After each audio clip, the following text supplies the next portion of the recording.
Hi friends, welcome to my channel. Meesho నుంచి beautiful jewellery set అయితే మీతో షేర్ చేస్తున్నాను.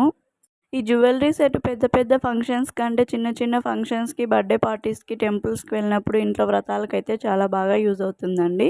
ఇది పెద్దలకి మాత్రమే కాదు, పిల్లలకి కూడా చాలా బాగా సెట్ అవుతుంది. మనం లాంగ్ హారంని అయితే చిన్నపిల్లలకి వడ్డానంగా కూడా పెట్టచ్చు. ఇయర్ రింగ్స్ అయితే పెండెంట్ షేప్లోనే ఇచ్చారు. గ్రీన్ అండ్ రెడ్ కాంబినేషన్లో అయితే స్టోన్స్ ఇచ్చారు. కింద వైట్ పీరల్స్ అయితే ఇచ్చారు. ఇవైతే మొరల్ కాదండి, స్టడ్స్ ఇయర్ రింగ్స్కి బ్యాక్ సైడు. మనకి నెక్లెస్ ఫినిషింగ్ అయితే సూపర్గా ఇచ్చారు. ఇది కూడా పెండెంట్ చూడండి ఎంత క్లియర్ అండ్ బ్యూటిఫుల్గా కనిపిస్తుందో. అస్సలు ఎటువంటి గజిబిజి అనేది లేకుండా పెండెంట్ అయితే నీట్గా క్లియర్గా కనిపిస్తుంది. ఫినిషింగ్ కూడా చాలా సూపర్గా ఇచ్చారు. మనకి లాంగ్ చైన్ కూడా సేమ్ నెక్లెస్ మోడలే అండి, బట్ కొంచెం ఇది లాంగ్ ఉంటుంది. దానికంటే మనం ఓన్లీ నెక్లెస్ అయినా వేసుకోవచ్చు, లేదంటే లాంగ్ చైన్ అయినా వేసుకోవచ్చు. క్వాలిటీ అయితే సూపర్గా ఉంది. నేను వేసుకున్న తర్వాత నన్ను చూసి మా ఫ్రెండ్ కూడా ఆర్డర్ పెట్టిందంటే మీరే అర్థం చేసుకోండి క్వాలిటీ